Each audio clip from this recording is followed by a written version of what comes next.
बार बार नाम लेकर पुकारने पर भी राहुल ने कोई जवाब नहीं दिया। चाय ठंडी हुई जा रही थी, इसीलिए विवश होकर मैं ही ऊपर छत पर पहुंच गई, जहां रिया अपनी छत पर खड़ी उससे बतिया रही थी। उनके प्रेम भरे गुटरगू में मेरे तेज स्वर "चाय पीनी है" ने विघ्न डाल दिया। रिया वहां से टली नहीं, मुस्कुराकर बोली, "नमस्ते आंटी जी।" मैंने अभिवादन का जवाब दिया और पैर पटकती नीचे उतर आई। बेशरम कहीं की, माँ के सामने ही उसके बेटे से प्रेम की पींगे बढ़ा रही है। कोई लिहाज संकोच है ही नहीं। "माँ, कहाँ है मेरी चाय?" नीचे आकर राहुल ने पूछा तो मैं बोली, "देख राहुल, अब तू बच्चा नहीं है, एक जिम्मेदार बैंक ऑफिसर है। छत के उस कोने में खड़े तुम दोनों क्या खुसुर फुसुर करते रहते हो? बचपन में साथ खेलते थे, मैंने ध्यान नहीं दिया। बड़े हुए तो एक ही कॉलेज में थे, सो मैं चुप रही। लेकिन अब क्या बातें होती हैं?" "माँ, हमने बचपन से लेकर अब तक एक लंबा समय साथ में बिताया है। अब तो हमें एक दूसरे से बात करने की आदत हो गई है। तुम बेकार ही चिंता करती रहती हो। हमारे बीच ऐसा कुछ भी तो नहीं है। हम सिर्फ बात ही तो करते हैं। बात बढ़ते समय नहीं लगता।" मेरी भ्रुकुटी में बल पड़ गए थे।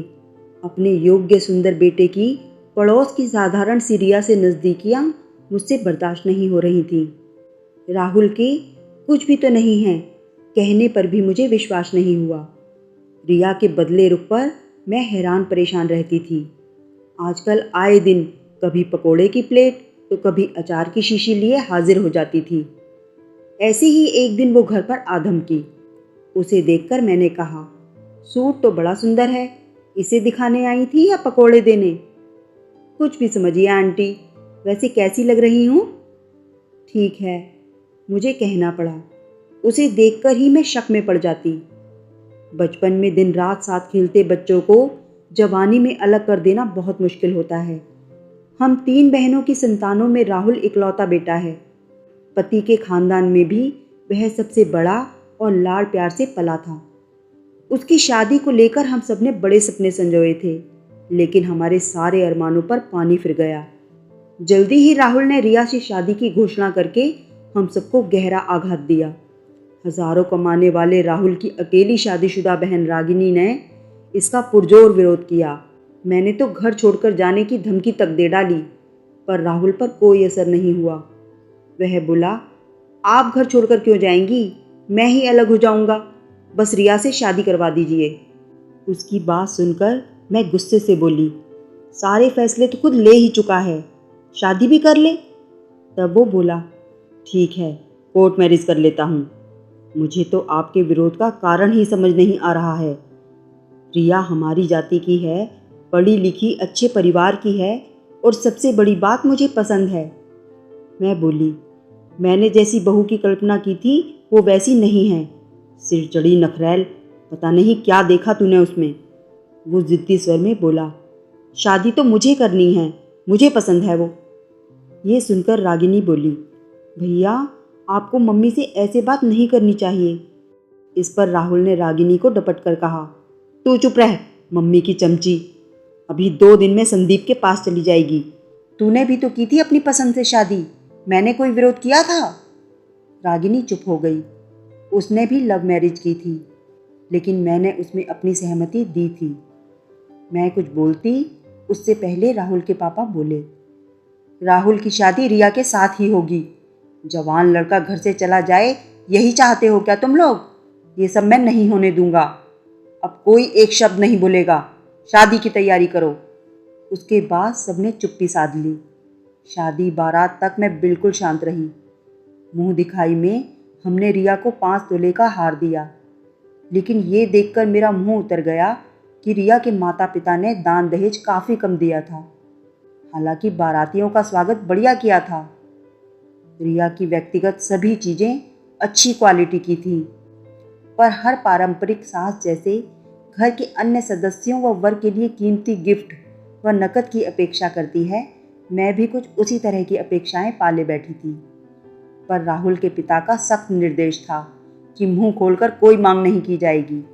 बहरहाल रिया बहू बनकर हमारे घर आ गई। जब तक घर रिश्तेदारों से भरा था, मैंने उसे आराम करने दिया। वह आराम से 8 बजे सोकर उठती, चाय पीती, फिर नहा धोकर सज धज कर बैठ जाती। लोगों से चहक चहक कर बातें करती, क्योंकि मायका बगल में होने के कारण उसे माता पिता से दूर होने का एहसास ही नहीं हुआ। फिर 11-12 बजे अपने कमरे में चली जाती और घंटों सोती रहती। केवल खाने व चाय के लिए बाहर निकलती। सुबह शाम उसके भतीजे भतीजी डिब्बा लिए हाजिर रहते। मम्मी ने दिया है, बुआ को बहुत पसंद है। दादी ने फूफा जी के लिए भेजा है। उन डिब्बों के स्वादिष्ट पकवानों से मुझे परहेज न था, लेकिन फूफा बुआ मात्र की भावना चुभ जाती। जिस दिन राहुल रिया नैनीताल जा रहे थे, रिया ने आकर मुझसे कहा था, आप परेशान मत होइएगा, मेरी मम्मी ने रास्ते के लिए खाना बना दिया है। फिर वे दोनों हनीमून के लिए रवाना हो गए। सारे रिश्तेदार भी जा चुके थे। रागिनी ने जाने से पहले मुझसे कहा, वहाँ से लौट कर आएँ तो भाभी से खाना बनवाना शुरू कर दीजिए, वरना जिंदगी भर आप उसे बिठाकर खिलाती रहेंगी। हाँ और क्या, उसे तो करना ही है। मैंने कह तो दिया, लेकिन मन ही मन असमंजस में भी थी। कुछ दिनों बाद राहुल रिया लौट कर आए। वे काफ़ी गिफ्ट्स, मेवे, मिठाइयाँ लेकर आए थे। रिया शाम को ही मायके जाकर काफ़ी कुछ दे आई उनको। इसके बाद मैं बोली, अब तुम दोनों आराम करो। राहुल, कल तुम्हें बैंक जाना है। रिया, कल का नाश्ता तुम्हें बनाना है, इंतज़ाम मैं कर दूंगी। रिया ने सिर तो हिला दिया, लेकिन आशंकित थी। दूसरे दिन नाइटी उतारकर सूट पहनने और ब्रश करने में ही उसने अच्छा खासा समय लगा दिया। फिर जिस धीमी गति से वह पराठा सेकने लगी थी, लगा कि आज राहुल ऑफिस ही नहीं जा पाएगा। हारकर मुझे ही सब्जी छौंकनी पड़ी। रसोई में काम करते हुए मैं उसे फुर्ती से काम करने की सलाह देती रही, जिसे वह अनमने भाव से सुनती रही। अगले दिन उसे फ्राइड राइस और पनीर बनाना था। सारी तैयारियां करके मैंने उसे आवाज़ दी तो पाया कि वह घर में कहीं है ही नहीं। अचानक सीढ़ियों पर उसके पैरों की आवाज़ ने मुझे सतर्क किया। वह हाथ में एक बड़ा डिब्बा लिए उतर रही थी। आकर खुशी से बोली, मम्मी जी, मेरी मम्मी ने आलू दम और पूरियां भेजी हैं, सुबह का नाश्ता हो जाएगा।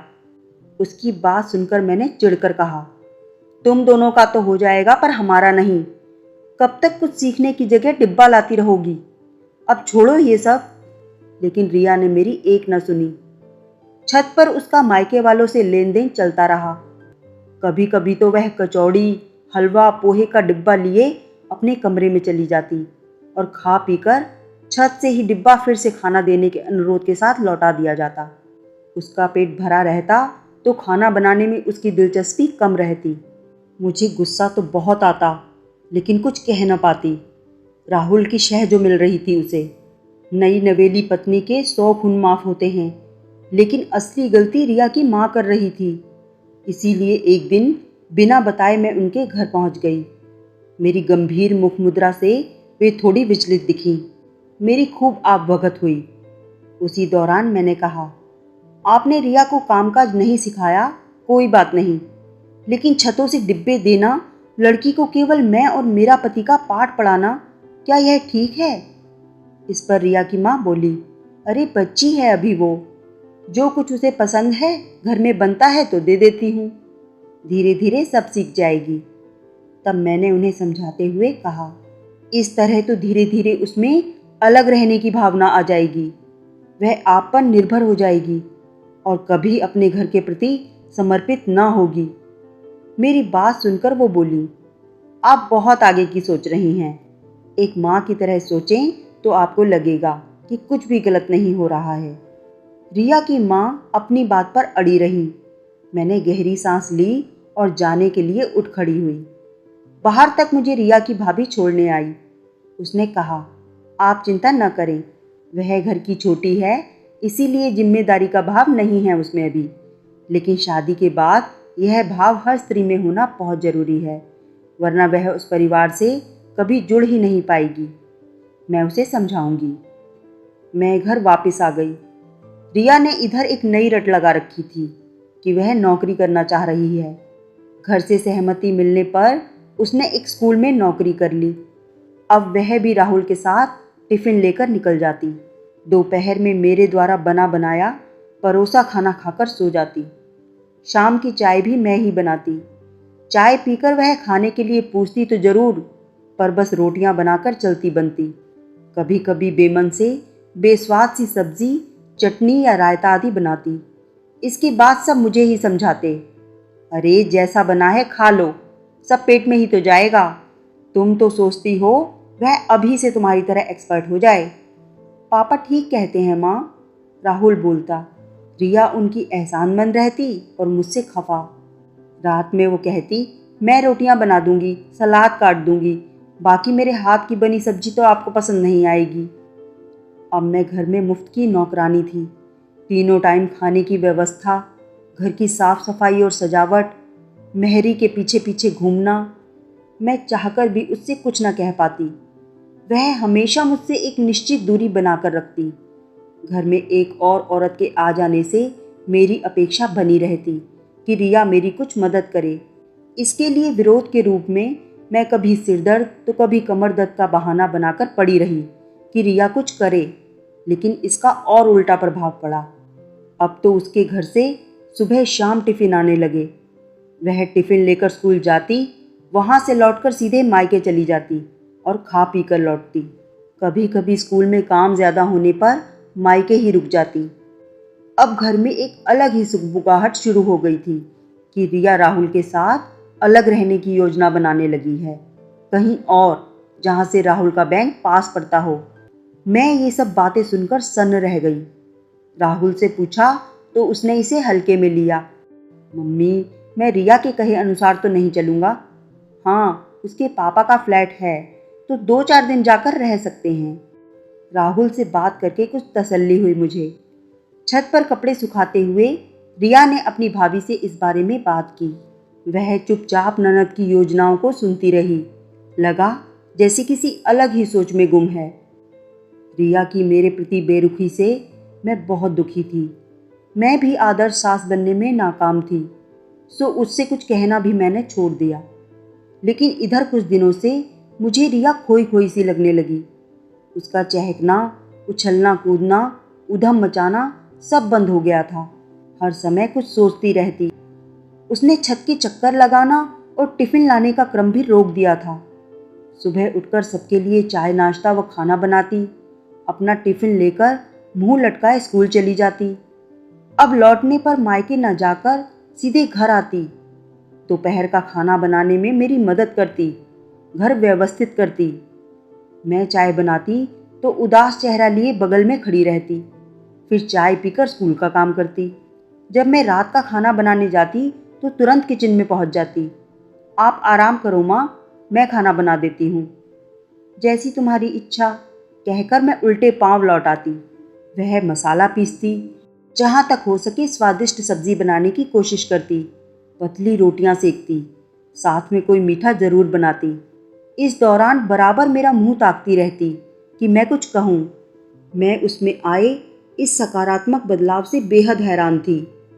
जब कभी मैं कहती कि रिया आज की सब्जी अच्छी बनी है, तो वह खुश हो जाती, थैंक यू मम्मी जी। उसमें आए बदलाव को देखकर मेरी बेचैनी बढ़ती जा रही थी। एक दिन मैंने रिया के स्कूल जाने पर राहुल को पूछा, आखिर मामला क्या है राहुल? जिस लड़की को मैं समझा समझा कर थक गई, उसमें अचानक इतना बदलाव कैसे आ गया? तब वो बोला, माँ उसकी कुछ फैमिली प्रॉब्लम है। उसकी बात सुनकर मैं बोली, अच्छा अब तू सीधे शब्दों में बता, घुमा फिरा कर बातें कहना छोड़। तब राहुल ने राज खोला। उसकी भाभी जो सब काम धाम करती थी और भैया जो एकमात्र कमाने वाले मेंबर हैं, उन लोगों ने अलग रहने का फैसला कर लिया है।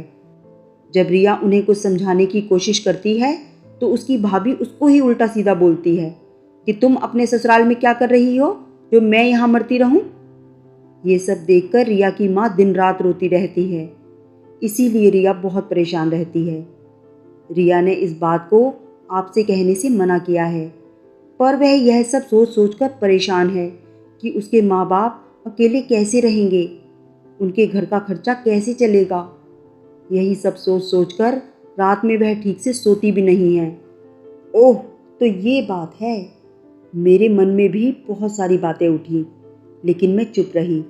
रिया का घर के कामों में मन न लगना, अकेले रहने की बात करना, फिर अचानक एक सुखद बदलाव। लेकिन यह बदलाव भी उसकी भाभी के अलग होने की बात के कारण हुआ, जो ठीक नहीं था। रिया ने जो कुछ यहाँ किया था वही सब कुछ जब उसकी भाभी ने किया तो वह परेशान हो गई। मैंने चुप्पी साध ली थी। रिया अब खुद मेरे नज़दीक आने की कोशिश करने लगी। स्कूल और घर दोनों संभालने वाली बहू के प्रति मेरे मन में स्नेह उमड़ने लगा।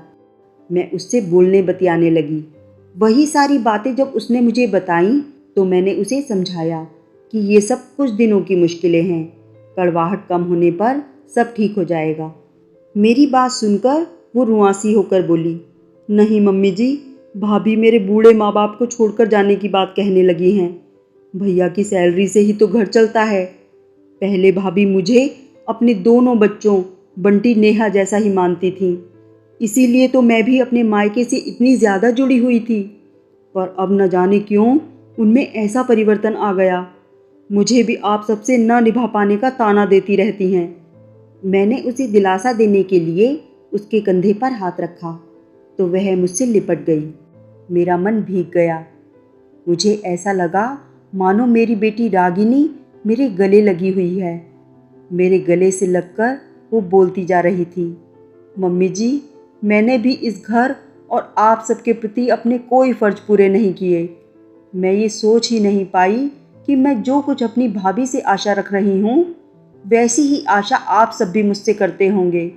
जीवन का केवल एक पक्ष देखा था मैंने, लेकिन अब मैं सब कुछ समझने लगी हूँ। उसकी बात सुनकर मैंने उसे दिलासा दिया और उसके बाद मैं अपने पति व बेटे बहू के साथ आनंद भरा जीवन जी रही थी। एक आध महीने बाद मैंने सुना कि रिया के मायके में भी सब कुछ ठीक हो गया है। रिया की भाभी ने अलग होने की रट छोड़ दी है और सास के साथ पहले की तरह मेल मिलाप से रहने लगी है। उसकी भाभी का बार बार इस तरह रूप बदलना मुझे आश्चर्यजनक लगा। लेकिन एक दिन छत पर सूखे कपड़े समेटते हुए बगल की छत पर रिया की भाभी खड़ी दिखी। उसने मुझसे पूछा, आंटी जी, घर में सब ठीक है ना? मैं बोली, हाँ, सब अच्छा चल रहा है। तुम बताओ, तुम्हारे परिवार में सब कुशल मंगल है ना? तो उसने मुस्कुराकर कहा, यहाँ तो हमेशा ही कुशल मंगल था, लेकिन मैंने तो सुना था कि। उसने अपने होठों पर उंगली रखकर मुझे चुप रहने का इशारा करते हुए अपने पास बुलाया और बोली, हमारे परिवार में कुछ भी गड़बड़ नहीं थी। वो तो मैंने और मेरी सास ने मिलकर घर की क्लेशों का नाटक किया था ताकि रिया को अपनी जिम्मेदारियों का एहसास हो। ये सुनकर मेरी आंखें बड़ी बड़ी हो गईं। खुद को संभालते हुए मैंने दबे स्वर में कहा, बेटी, मैं किस तरह से तुम्हें धन्यवाद दूं, समझ में नहीं आ रहा है। तुमने मेरे घर की खुशी के लिए खुद को बुरी साबित करने की कोशिश की। मेरी बात सुनकर वो बोली, कोई बात नहीं आंटी, मेरे सास ससुर तो सब जानते हैं। अभी रिया को कुछ पता नहीं चलना चाहिए, बाद में पता चल भी जाए तो कोई बात नहीं। तुम ठीक कह रही हो, मैं उसे कानों कान खबर नहीं होने दूंगी। ये कहकर हम दोनों नीचे उतर गए। मैं खुद को उस परिवार की एहसानमंद मान रही थी कि उन्होंने मेरे परिवार की खुशियों के लिए इतना सब किया।